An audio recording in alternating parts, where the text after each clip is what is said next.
Bienvenidos amigos a un nuevo episodio del Peli Podcast de Peli de la Semana. Y el día de hoy estoy contento porque vengo de firmar el contrato de mi primer libro que sale el año que viene. Y a raíz de eso y de una plática que tuve con mis editores, salió el tema de las adaptaciones cinematográficas de materiales literarios mexicanos muy populares que están ahora mismo haciéndose y de la duda de si se debe o no se deben adaptar ciertas cosas o tal vez es mejor dejarlas por la paz. Y el día de hoy vamos a hablar de dos adaptaciones literarias que me tienen bastante preocupado y que siempre digo, la probabilidad de que esto salga bien es escasa y son dos adaptaciones muy populares que vamos a discutir justo el día de hoy. Así que acompáñenme en este nuevo episodio del Peli Podcast. Arrancamos.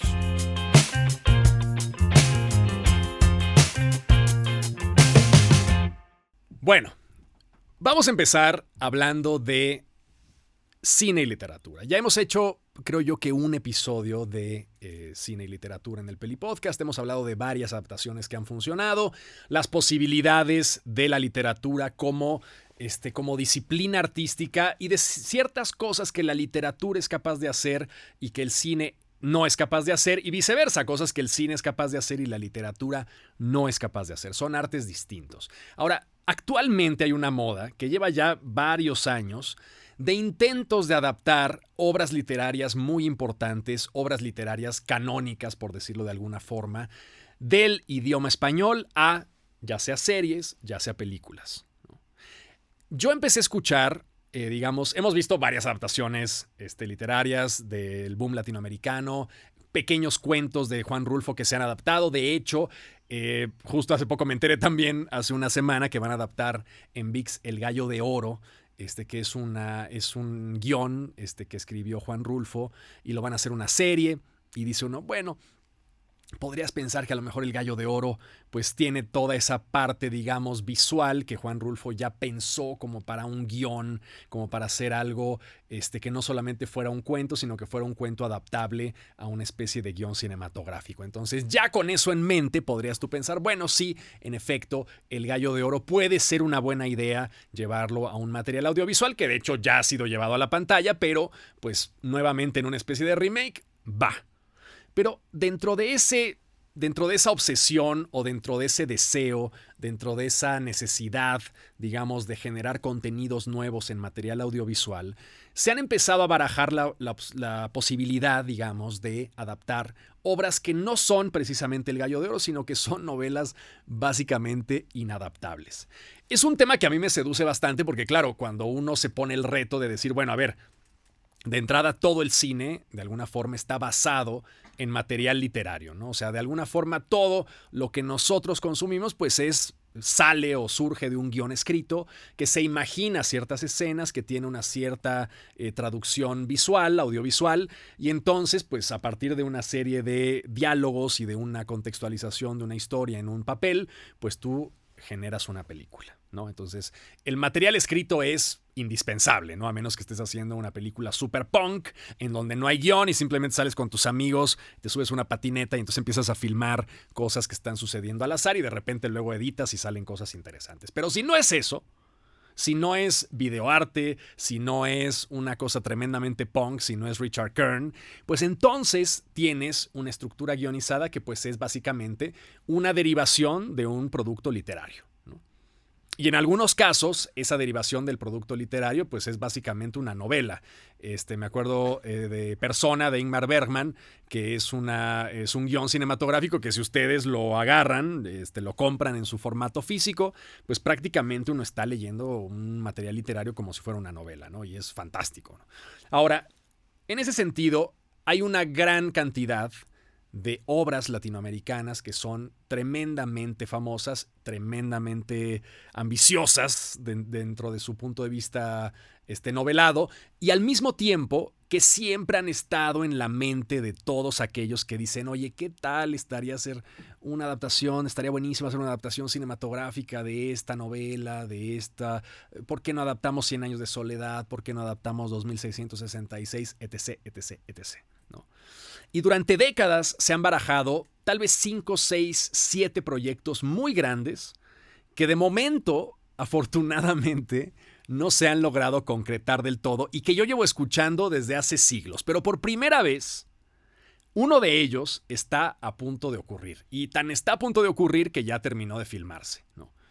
Y esa novela es, o más bien esa adaptación, es la adaptación que está haciendo ahora mismo Rodrigo Prieto de la novela estrella de Juan Rulfo, que es, bueno, la única novela que escribió Juan Rulfo, porque Juan Rulfo escribió El Gallo de Oro, El Llano en Llamas y Pedro Páramo, ¿no? Entonces, Pedro Páramo, que es esta gran novela fantástica, probablemente una de las mejores novelas de la historia de la literatura mexicana, es una de mis favoritas. No, de repente digo, hay días en que me levanto y digo, pues es que es la mejor novela mexicana de la historia. Luego de repente contemporizo y digo, pues a lo mejor sí hay otras que... Pero esa es una, sin lugar a dudas, de mis favoritas, y es una novela tremendamente complicada, ¿no? Entonces, cuando nos metemos al rollo de adaptar una pieza literaria compleja, normalmente o casi siempre nos encontramos con un muro que resulta imposible de tirar, ¿no? Una frontera que resulta inasible. Hace poco, yo como tengo el book club, normalmente al final del book club pues les pongo una película que suele ser la adaptación de la novela que leemos en ese mes, ¿no? Y una de las últimas que vimos fue la adaptación de Beloved de Toni Morrison, ¿no? Toni Morrison es esta escritora afroamericana, estadounidense, cabroncísima, que escribió una novela sobre, digamos, la transición de la esclavitud a la libertad de una serie de personajes afroamericanos. Y básicamente es una novela que mezcla, por un lado, tiene elementos de terror muy fuertes porque es la historia de una mujer y su hija que viven en una casa habitada por el espíritu de la hija muerta de la protagonista, ¿no? Que bueno, muere en unas circunstancias espeluznantes. Es una novela hardcore, es casi death metal esa pinche novela, ¿no? Y claro, Toni Morrison, que se llevó el Pulitzer y que es una de las grandes escritoras afroamericanas de la historia. Y bueno, que además se llevó también el premio Nobel de literatura, ¿no? O sea, no es cualquier autora, ¿no?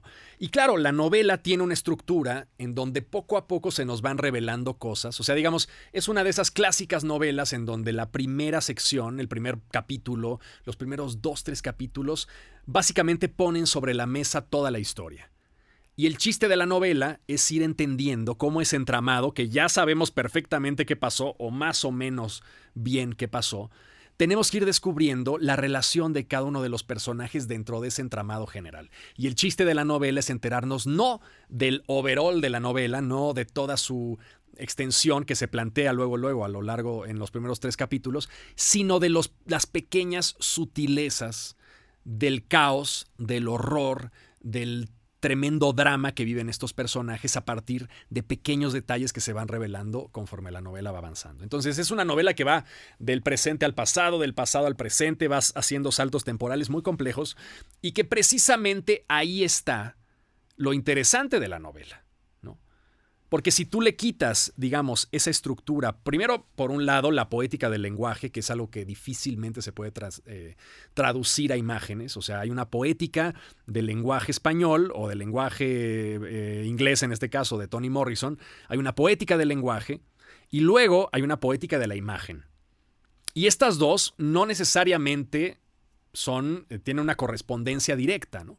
La poética de la imagen muchas veces no puede traducirse a palabras en ciertas cosas cinematográficas y muchas veces la poética del lenguaje pues es intraducible en términos audiovisuales, ¿no?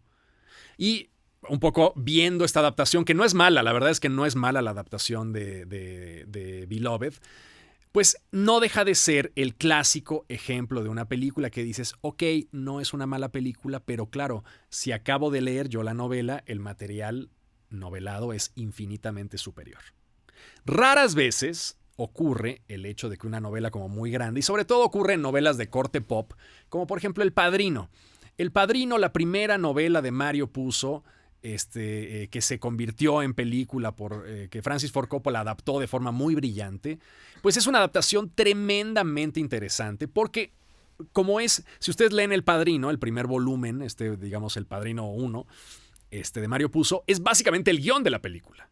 Y es una adaptación tremendamente fiel. Y claro, como es una novela muy pop en donde la poética del lenguaje no es importante, pues entonces lo que importa es la estructura. Y la estructura es fácilmente, como es un thriller, como es una novela de mafia, es fácilmente traducible a imágenes. Y no solamente es fácilmente traducible a imágenes, sino que incluso resulta más atractiva en su visión de película que en su visión de novela, ¿no? Es uno de los pocos casos en donde digo, mira, claro, en este caso sí, la película es mejor porque además tiene estas actuaciones fantásticas, este nivel de improvisación actoral fenomenal, un director en el pico de su ejercicio cinematográfico. Es una película que funciona de pe a pa. O sea, vamos, realmente el material fílmico es impecable. Pero cuando una novela tiene una fuerte componente de poética del lenguaje, normalmente lo que resulta es algo fallido. Lo vimos con las adaptaciones de Faulkner que hizo James Franco, lo vemos con Toni Morrison en Beloved y con N mil películas que uno se encuentra con el material fílmico y dice, si decidimos adaptar, por ejemplo, el primer volumen de En busca del tiempo perdido, por el camino de Swan, que bueno, dices, pues, o sea, ¿cuál es la intención de reducir a una historia ese volumen en donde tienes a lo mejor 30 páginas describiéndote el ascenso de un chico a su cuarto por una escalera y la relación que tiene ese chico con su madre a partir del ascenso en la escalera? En realidad lo que importa ahí es la forma en la que Proust deconstruye el tiempo a través del lenguaje y genera una poética del lenguaje verdaderamente fascinante, ¿no? La historia, la sinopsis, digamos, del libro resulta lo menos interesante del libro. Y por eso voy a estas dos adaptaciones que están haciendo ahora mismo. Sobre todo me preocupa además que están siendo concebidas desde el punto de vista mercadotécnico de una empresa como Netflix. Pedro Páramo me parece una de las novelas, vamos, cuando uno la lee en términos escolares, que si ustedes la leyeron en términos escolares, recomiendo que la lean fuera de términos escolares, disfrutándola, porque muchas veces la escuela arruina absolutamente todo lo que toca. Al menos en términos artísticos. Y encontrarán ustedes una novela que, a pesar de ser tremendamente parca, tremendamente corta, tremendamente escueta, son 100 páginas, ciento y tantas páginas, es una novela tremendamente compleja y con algo que me parece además verdaderamente sobresaliente y que siempre me ha maravillado, que es la idea de una poética literaria en función de lo parco, ¿no?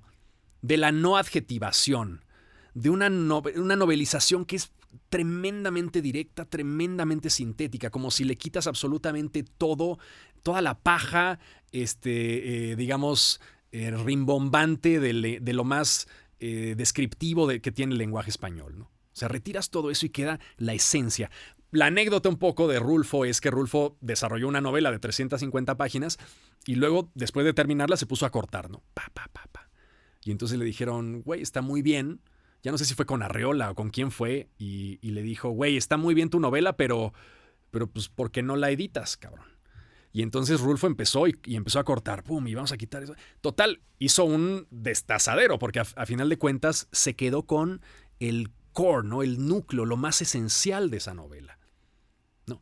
Y si tú agarras Pedro Páramo y la narras y se la cuentas a tu amigo y le dices, mira, es una novela donde Juan Preciado va a buscar a su papá y luego te das cuenta que, como si fuera El Sexto Sentido, pues llega a un pueblo en donde todos están muertos y entonces luego se muere él en el pueblo y entonces tiene una serie de diálogos estando enterrado él en la tierra del pueblo de su padre y luego pues al mismo tiempo esos diálogos de los muertos pues tienen una serie de flashbacks y te enteras de la historia del pueblo y te enteras cómo vino a convertirse en una zona decadente porque el padre que era el cacique, etcétera, etcétera, ¿no? Y a lo mejor es una historia interesante, ¿no? A lo mejor es una historia interesante. Pero realmente, lo verdaderamente interesante de Pedro Páramo no es la historia, ¿no? Es que un poco ese es el gran problema que tengo con este tipo de adaptaciones. No es la historia, es la forma en la que está narrada esa historia. La parte literaria, la poética literaria de Rulfo, ¿no? Que claro, Rulfo es capaz de describirte cómo una vaca, en el llano en llamas, cómo una vaca se va alejando en un río, muerta ahí. Y claro, si yo te lo cuento, pues suena lo más burdo del mundo. Pero de la forma en la que te lo narra Juan Rulfo, con ese lenguaje directo, con esa forma de hilar a estos personajes que viven del campo, que tienen todas sus preocupaciones puestas en la naturaleza y al mismo tiempo en las traiciones de los seres humanos y al mismo tiempo en el dolor de las anclado de estas familias que nunca hablan lo que sienten, pero están ahí con estas piedras dentro de su corazón. Vamos, ese es el rollo, ¿no? Y claro, adaptar eso en una película o en una serie suena lo más descabellado del mundo, por más que Rodrigo Prieto sea un chingón, ¿no? Que vamos, lo es un gran fotógrafo. Que bueno, ahí ya entramos en el terreno de decir, bueno, un gran fotógrafo es un gran director, pues no necesariamente, ¿no? ¿Qué le pasó a Korkidi, el gran fotógrafo de Jodorowsky, que es un tipo que creó imágenes fantásticas, ¿no? En la época más pacheca del cine mexicano, Korkidi, Rafael Korkidi, que era un tipo genial, pues salió con Jodorowsky, pues hicieron Fanduilis, El Topo, Santa Sangre, La Montaña Sagrada. Y de repente dijo Korkidi, ya, a la chingada, yo no requiero a Jodorowsky, pues si yo tengo mis propias ideas, Jodorowsky es pura mafufada, voy yo a hacer mi verdadero cine pacheco. Y claro, hizo un cine pacheco visualmente muy vistoso, pero muy chaqueto, ¿no? Y dices, ay, Korkidi, güey, pues estabas mejor de fotógrafo, ¿no? Entonces, un poco sin meter prejuicio contra Rodrigo Prieto, que puede ser un gran fotógrafo, y puede ser un gran director, yo la verdad es que no lo sé porque pues nunca ha dirigido nada, pero pues ojalá lo haga muy bien. Sí me parece como algo tremendamente ingenuo pensar que el cine y la literatura son lo mismo y que son traducibles, que son espejos de un mismo arte, ¿no? No lo son, ¿no?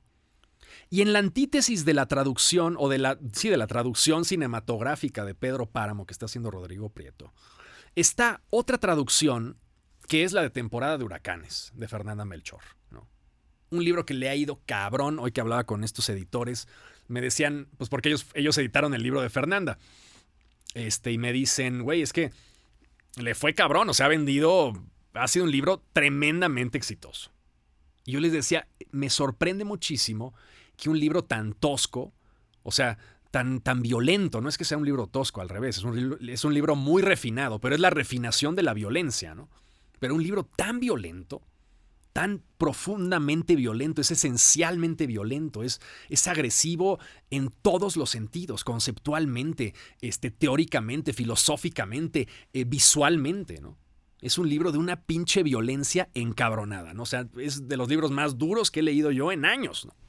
Y me gusta leer mucha mierda. Entonces, ¿qué requieres para traducir el libro de Fernanda Melchor?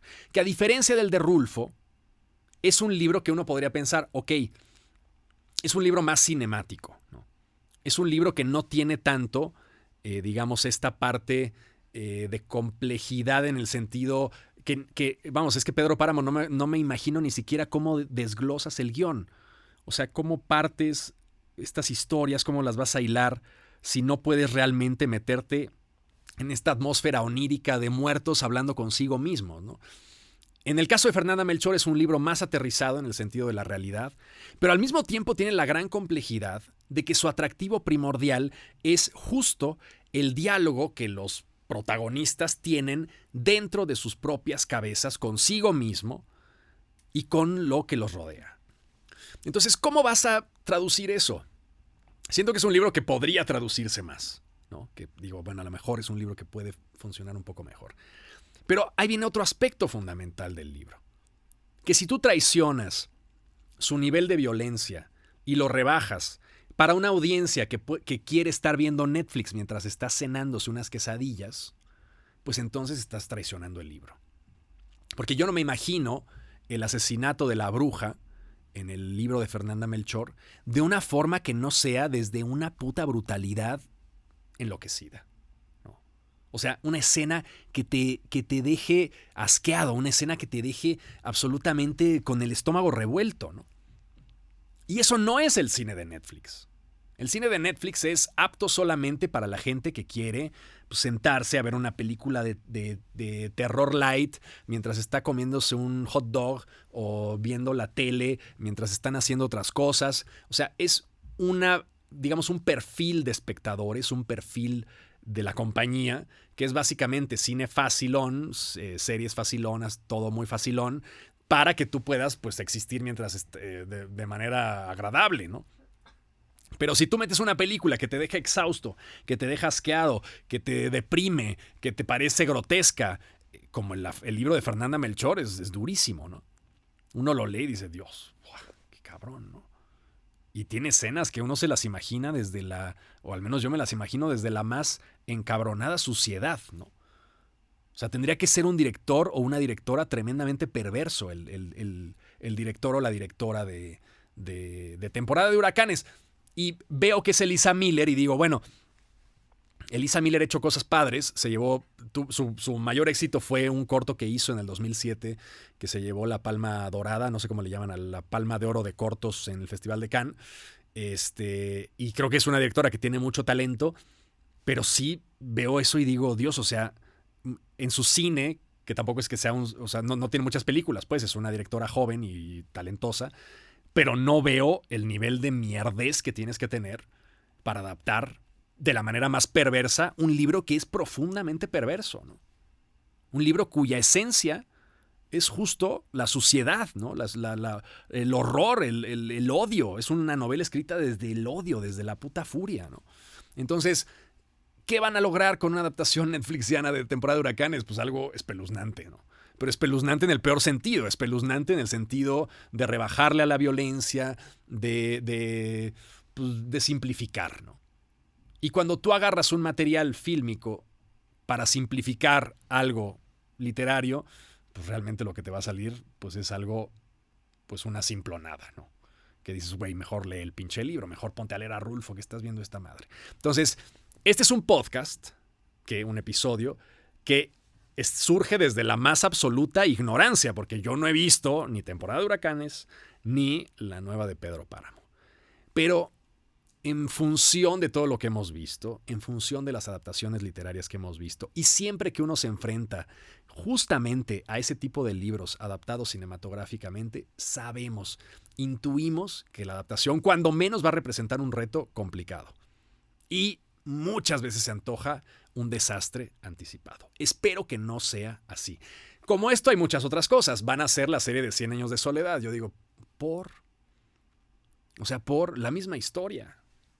O sea, la última página de 100 años de soledad. ¿Cómo chingados vas a filmar la última página de 100 años de soledad con las hormigas llevándose al bebé? O sea, no puedes. O sí puedes, pero pues una pendejada, ¿no? O sea, eso traducido a una imagen física sin todo este mundo que está estallando, una fantasía enloquecida, pues una imagen física, pues a lo mejor incluso hasta de risa, ¿no? O, por ejemplo, Los Detectives Salvajes, ¿no? La gran novela mexicana escrita por un chileno, ¿no? Bolaño, que llevan años haciéndola. Que si David Pablos, que si Pablo Larraín. He oído nombres por todos lados de gente que quiere adaptar los Detectives Salvajes al cine. Y sobre todo esa la van a hacer serie. Pero imagínense una serie. Imagínense ustedes la necesidad de meter un cliffhanger entre cada episodio para que los espectadores decidan seguir viendo la serie de Los Detectives Salvajes. Cuando es una novela que de repente tienes una serie de capítulos que no tienen cliffhanger absoluto, que simplemente es la rutina de un cabrón que está viviendo fuera, en un campamento, entrando en contacto con una serie de personajes diversos en el campamento. O sea, realmente fuera de la primera parte de Los Detectives Salvajes, que es tremendamente cinemática.